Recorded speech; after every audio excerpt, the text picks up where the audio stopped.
The Q4 e-tron was the first production Audi built on the Volkswagen Group MEB platform for volume all-electric cars.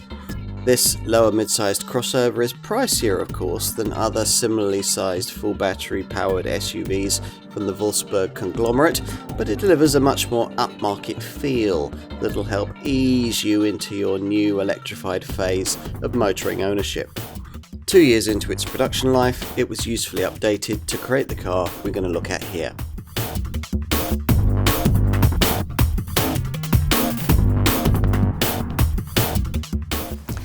With the Q4 e-tron, Audi's got serious about EVs for the mass market. Here we're going to take a look at the mid-term update changes made to the enhanced version of this model. With Audi's first three all-electric e-tron full electric designs, we saw what the brand was capable of with EV technology. These three models though, the e-tron Sportback and the e-tron GT Quattro, were merely preludes to the BEV model that really mattered to Ingolstadt, this car, the Q4 e-tron. It was launched back in 2021, improved in autumn 2023 to create the car we're looking at here in an update coinciding with the movement of parts of production to Audi's dedicated EV factory in Brussels, which previously had only made the larger Q8 e-tron.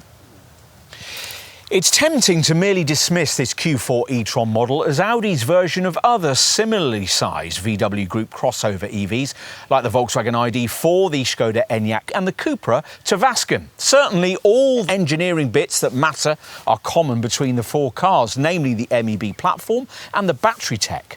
Yet Audi claims to have put its own stamp on the way this car drives and feels.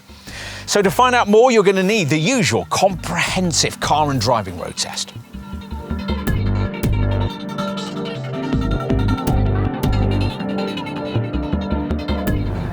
For both rear-wheel drive and quattro all-wheel drive versions of this updated Q4 e-tron, Audi's installed a permanently excited synchronous machine, or PSM, on the rear axle. The update is supposed to release higher efficiency and greater power. And sure enough, there's 286 PS now on tap from the base rear-driven version, now badged 45, as opposed to the 204 PS offered by the previous 40 model. Yet the driving range figure has risen over that previous variant. The Q4 e-tron 45 capable of up to 342 miles between charges. It was 316 with the previous 40 model. You can have the same powertrain set up with quattro four-wheel drive, but if you choose that, drive range falls to a best of 309 miles.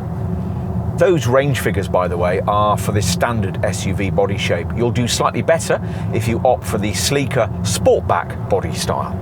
Whatever Q4 e-tron 45 variant is selected, an owner of an earlier version of this car ought to find that performance is now noticeably perkier.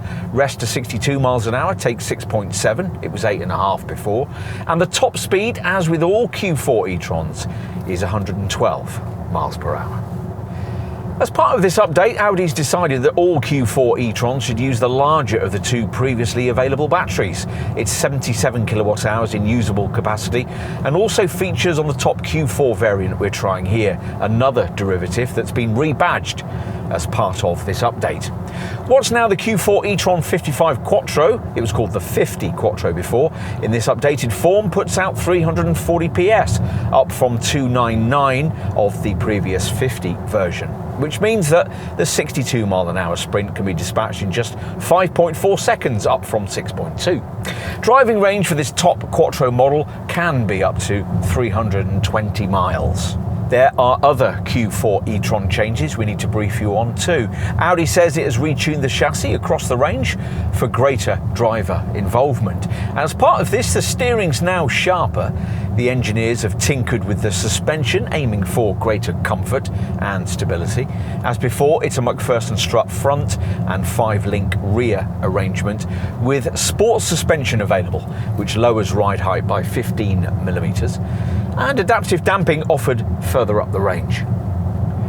Audi's also created what it calls a new character sound, which is offered as an option and emitted via 2 exterior speakers at the rear and 2 interior speakers in the rear doors. This soundscape varies according to load and speed. There's a new camera drive assist feature too, which allows assisted lane changes above 56 miles per hour. Otherwise, things are pretty much as before. The Q4 is pretty straightforward to get to grips with behind the wheel. You select drive using a slider-type shifter situated on the centre console, and once underway, there's the kind of instant throttle response you'd usually get from an EV of this sort.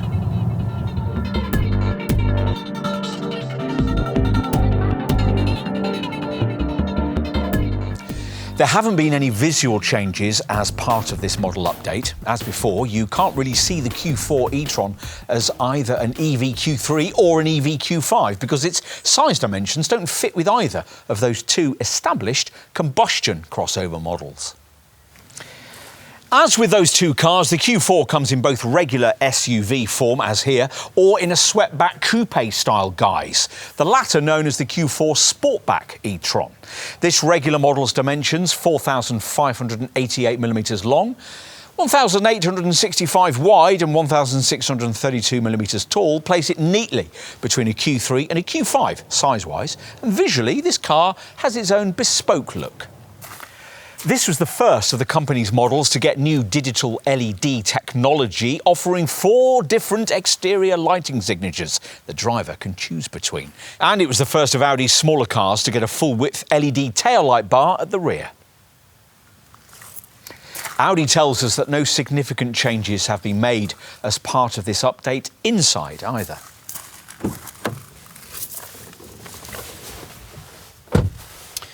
So as before, everything on the upper level is angular, with none of the elements appearing to blend very harmoniously with each other, but it all kind of works in a contemporary, minimalistic sort of way. There's an unusual jutting lower console trimmed in smudge-worthy piano black for the neat little gear selector slider, and just above, the silver-trimmed central fascia section incorporates horizontal vents, and the 11.6-inch MMI Navigation Plus central display, with a sweep across the cabin that gets interrupted by this beady-browed instrument binnacle with its 10.25-inch virtual cockpit screen. Plus, Audi's keen to highlight the extensive interior storage areas. Overall, is this a futuristic interior? Well, you'd probably still say so. But premium? Possibly. But only really if you spend some cash on quite an upmarket level of trim. Time to take a look in the rear. To accommodate the battery, the back seat is mounted 70mm higher than the front, giving rear folk an excellent view forward, though a little at the expense of headroom. Mind you, that's something taller occupants will only really more acutely notice if the panoramic glass roof has been specified. It's also a wider cabin than you'd expect a relatively compact mid-sized SUV to be able to provide, and with no central transmission tunnel to obstruct things, 3 adults could actually fit reasonably easily into the back of this car. Unfortunately though, this bench doesn't either slide or recline as it would in a Q5. Let's finish with a look at the boot. Now, as before, luggage space is rated at 520 litres. Curiously, it's actually more in the sleeker Sportback version at 535 litres. There's a narrow compartment under the floor for the charging leads, and flattening the 40-20-40 split rear bench frees up 1,490 litres of capacity loaded to roof height. It's 1,460 with the Sportback body style.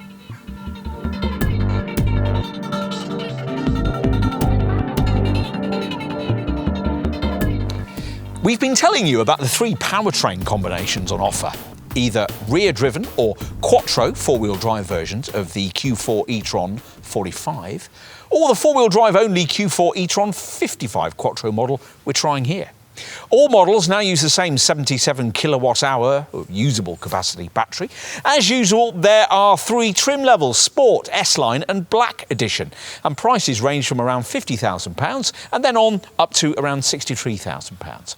There's a £1,430 premium if you want to add the Quattro drivetrain to the 45 model. For this 55 Quattro version, budget from around £57,000 upwards. Across the lineup, there's a £1,500 premium if instead of the SUV body shape, you want the alternative, sleeker Sportback body style, as many customers will.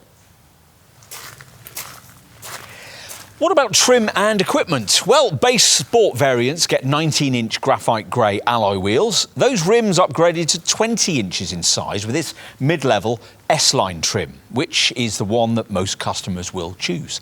Even base sport trim includes LED headlights, front sports seats, 3-zone air conditioning and an MMI Navigation Plus media system with an 11.6-inch centre screen. The latter includes navigation, a Wi-Fi hotspot and Amazon Alexa integration. There's also a 10.25-inch Audi virtual cockpit instrument screen, an 8-speaker, 180-watt sound system, rear parking sensors and cruise control. Across the lineup, there's lots of sophisticated equipment available, much of it optional, like the Matrix LED headlights with their 16 individually activated LEDs and the bespoke Sonos sound system upgrade package. We'd also want to look at the optional heat pump, which rapidly heats and cools the interior using the thermal losses from the electric components and the temperature of the outside air. It uses eco-friendly CO2 as a refrigerant, which flows through the circuit at high pressure. The heat pump can reduce losses in range caused by usage of the climate control system, especially in winter. Its strengths come to the fore on long drives. There are, of course, the usual Audi safety features. The brand's autonomous braking system is called PreSense Front with pedestrian and cyclist detection. Plus, there's a turn assist feature that stops you from turning into a junction, into the path of another car. Swerve assist to help with high-speed avoidance manoeuvres. Lane departure warning. Emergency assist, which will bring the car to a controlled stop if the driver is suddenly taken ill. And the usual traffic sign recognition and driver attention features. In addition, of course, to the usual airbags linked to a GPS-enabled e-call system.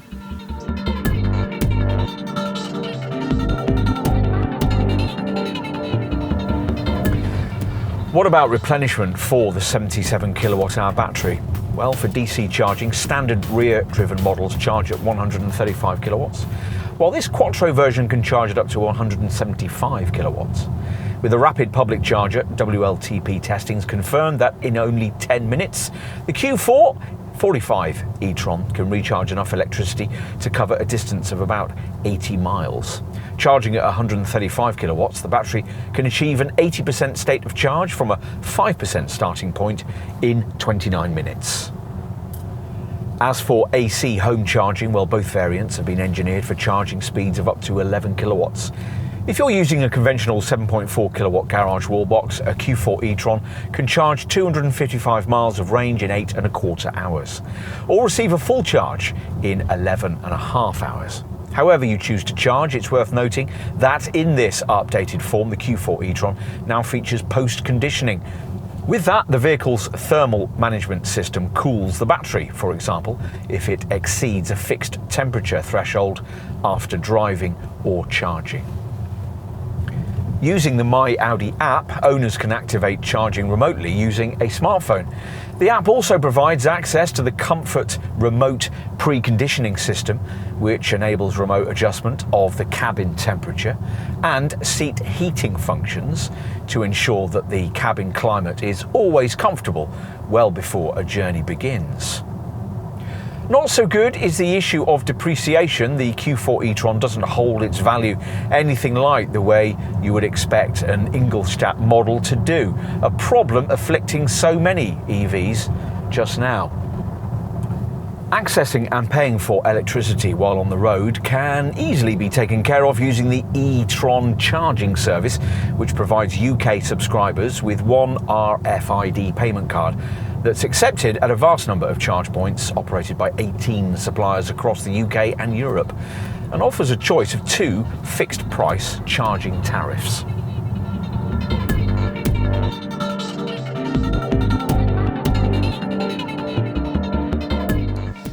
The Q4 e-tron has the size of a lower mid-sized EV, but, if specified expensively, the finish, luxury and, to some extent, the driving dynamics of an electric crossover from the next class up, that for larger EVs like, say, the Jaguar I-Pace. In some ways, it's actually far more like a premium badge model of that sort than the similarly sized Volkswagen, Cupra and Skoda models it shares its engineering with. and is a more credible contender in this usefully updated form. If you're looking at a premium mid-sized EV crossover, we think you should be looking at a Q4 e-tron too, because it'll satisfy you in much the same way. If that's your perspective, the quite ambitious prices being asked here further up the range will seem reasonable. If it isn't, you'll start to question just why a car which shares pretty much every significant aspect of its engineering with comparable Volkswagen, Skoda and Cupra EVs can be worth so much more. A matter of perspective then. With Audi, 'twas ever thus.